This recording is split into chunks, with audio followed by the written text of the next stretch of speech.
बिस्मिल्लाहिर्रहमानिर्रहीम। अस्सलामु अलैकुम वरहमतुल्लाहि वबरकातुहू। 7 किस्म की औरतों को कभी औलाद नहीं होती। औलाद का होना अल्लाह तबारक व तआला की जानिब से एक नायाब तोहफा है। औलाद का हुसूल और खानदान की नस्ली तरक्की हर इंसान की जरूरत और एक पाकीज़ा ख्वाहिश है। एक शादीशुदा जोड़े की खुशियां उस वक्त तक अधूरी रहती हैं जब तक उस जोड़े की गोद में औलाद जैसी नेमत मौजूद न हो।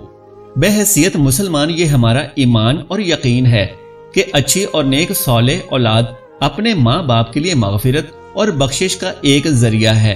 बे औलादी का जब भी जिक्र आए तो हमारे जहनों में ये ख्याल आता है कि इसकी वजह औरत ही होगी और इस वजह से बहुत सारे खानदान परेशानी में मुब्तला रहते हैं, जबकि ये बिल्कुल भी जरूरी नहीं है कि बे औलादी की वजह सिर्फ और सिर्फ औरत ही हो सकती है। बे औलाद होने की वजह मर्द हजरात भी हो सकते हैं। मोहतरम नाज़रीन, अगर हम अपने मुआशरे में देखें तो वो औरत हमें बहुत ही पुरसुकून और मुतमईन नजर आती है जिसके यहाँ औलाद होती है, जबकि इसके मुकाबले में दूसरी औरत को देखा जाए जिसकी औलाद नहीं होती तो उसके लिए एक खुशगवार जिंदगी गुजारना एक नामुमकिन सी बात दिखाई देती है। आज की इस वीडियो में हम आपको 7 ऐसी औरतों के बारे में बताएंगे जिनके बारे में परियों ने हजरत सुलेमान अलैहिस्सलाम को बताया कि ऐसी औरतें कभी भी औलाद पैदा नहीं कर सकती। लिहाजा ये सब और इसके अलावा और बहुत सी मालूमात हासिल करने के लिए ये वीडियो आखिर तक जरूर देखिएगा।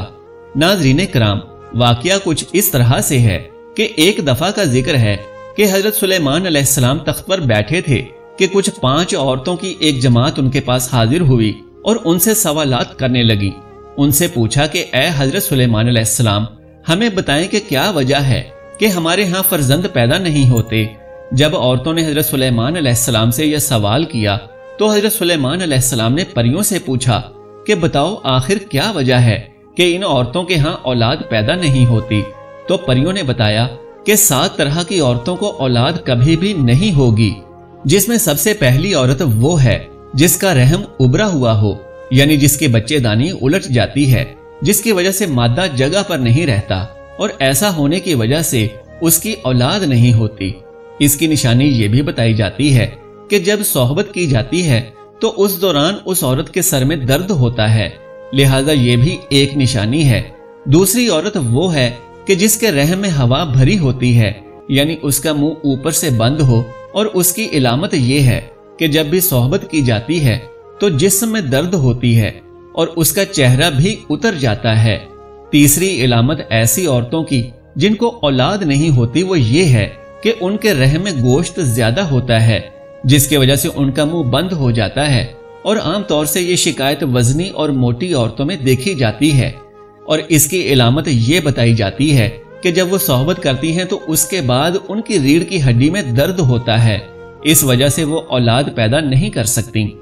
नाज़रीन किराम, इसके बाद परियों ने जो निशानी बताई वो ये है कि जिस औरत के रहम में कीड़े पैदा हो जाते हैं तो इस वजह से भी बच्चे पैदा नहीं होते। और इसकी इलामत ये बताई गई कि सोहबत के दौरान उन औरतों की पिंडलियों और पांव की एड़ियों में दर्द होता है और जिन औरतों के साथ ये शिकायत हो तो वो मां नहीं बन सकती।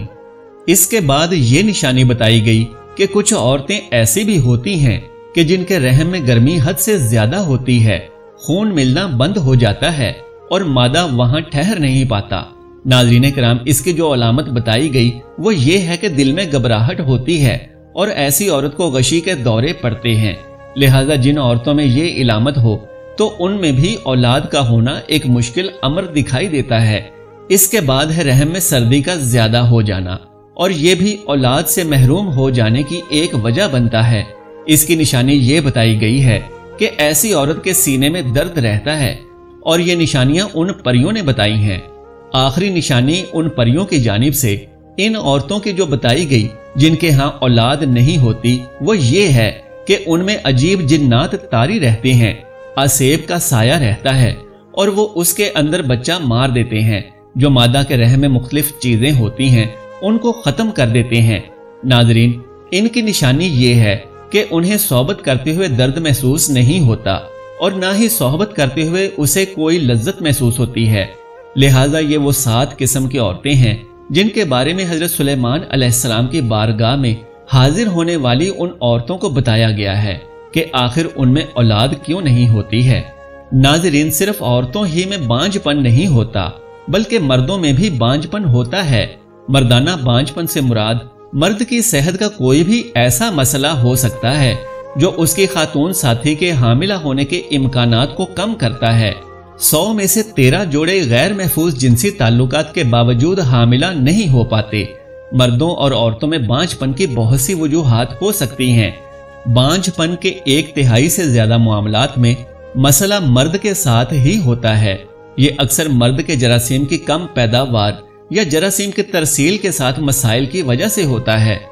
بالغ صحت مند جراثیم نہ بنا پانا بہت سی چیزوں پر منحصر ہوتا ہے۔ مسائل خلیات کو نطفہ بنانے سے روک سکتے ہیں۔ مسائل منی کو انڈے تک پہنچنے سے روک سکتے ہیں۔ مردانہ بانجھ پن کی بنیادی وجوہات یہ ہیں۔ نمبر 1، جراثیم کی خرابی۔ سب سے زیادہ عام مسائل میں نطفہ بنانے کے مسائل ہوتے ہیں، جیسے بعض اوقات بہت کم تعداد میں بنتا ہے یا بنتا ہی نہیں ہے۔ طرز زندگی کا انتخاب جراثیم کو کم کر سکتا ہے، جیسے تمباکو نوشی، شراب پینا اور کچھ دوائیاں لینے سے بھی جراثیم کی تعداد کم ہو سکتی ہے۔ مردانہ اعضاء کی بیماری میں رگیں سوج جاتی ہیں۔ یہ بانجھ پن مردوں میں زیادہ عام ہوتی ہے اور خون کی مناسب عکاسی کو روک کر جراثیم کی نشو و نما کو نقصان پہنچاتے ہیں۔ اندرونی انزال اسی وقت ہوتا ہے جب منی جسم میں پیچھے کی طرف چلی جاتی ہے۔ وہ عضو تناسل سے باہر نکلنے کے بجائے مرد کے مثانے میں چلی جاتی ہے۔ ایسا اس وقت ہوتا ہے جب کسی مرد کے مثانے کے اعصاب اور پٹھے جنسی عمل کے دوران بند نہیں ہوتے۔ منی میں نارمل جراثیم ہو سکتا ہے، لیکن منی عضو تناسل سے خارج ہوتی ہے، اس لیے یہ اندام نہانی تک نہیں پہنچ پاتی۔ یہ بیماری ادویات یا اعصابی نظام کی صحت کے مسائل کی وجہ سے ہو سکتی ہے۔ علامات میں انزال کے بعد ابر آلود پیشاب اور خشک انزال ہو سکتے ہیں۔ بعض اوقات مرد کا جسم ایسے جراثیم بناتا ہے جو اس کے اپنے جراثیم پر حملہ کر دیتے ہیں۔ ایسے جراثیم اکثر چوٹ، سرجری یا انفیکشن کی وجہ سے بنتے ہیں۔ وہ نطفہ کو حرکت اور عام طور پر کام کرنے سے روکتے ہیں۔ ایسے جراثیم سپرم کے لیے انڈے میں داخل ہونا مشکل بنا سکتے ہیں۔ یہ تھیں کچھ ایسی وجوہات جو مردوں میں بے اولادی کا سبب بنتی ہیں۔ محترم ناظرین، اکثر ہم دیکھتے ہیں کہ عورت کو اس حوالے سے قصوروار ٹھہرایا جاتا ہے، جبکہ ایسا نہیں ہے۔ عورتوں کے بجائے کبھی مردوں میں بھی نقص ہو سکتا ہے، لیکن ہمارا معاشرہ اس چیز کو ماننے سے قاصر دکھائی دیتا ہے اور اکثر اس بات کو تسلیم نہیں کیا جاتا، جو کہ ایک بالکل غلط بات ہے۔ یہاں پر بے اولادی کے لیے ایک مجرب قرآنی وظیفہ پیش کیا جا رہا ہے۔ جو میاں بیوی اولاد کی نعمت سے محروم ہوں اور ڈاکٹر، حکیم اور طبیب وغیرہ کے علاج سے عاجز آ چکے ہوں، تو ان کو چاہیے کہ وہ اللہ تبارک و تعالیٰ پر کامل بھروسہ کرتے ہوئے انتہائی توکل اور کامل یقین کے ساتھ روزانہ صبح و شام بوقت نماز فجر اور نماز مغرب 21 مرتبہ اس آیت مبارکہ کا وظیفہ کریں اور اللہ تبارک و تعالیٰ سے اولاد صالحہ ہونے کی دعا کریں۔ یاد رکھیں کہ اس عمل سے پہلے اور بعد میں 11 مرتبہ درود ابراہیمی پڑھنا لازمی ہے، اور قرآنی عمل مبارک یہ ہے جو کہ قرآن پاک کے پارہ نمبر 21 کی سورہ السجدہ کی آیت نمبر 7 سے 9 تک ہے۔ یہ عمل میاں بیوی دونوں نے کرنا ہے۔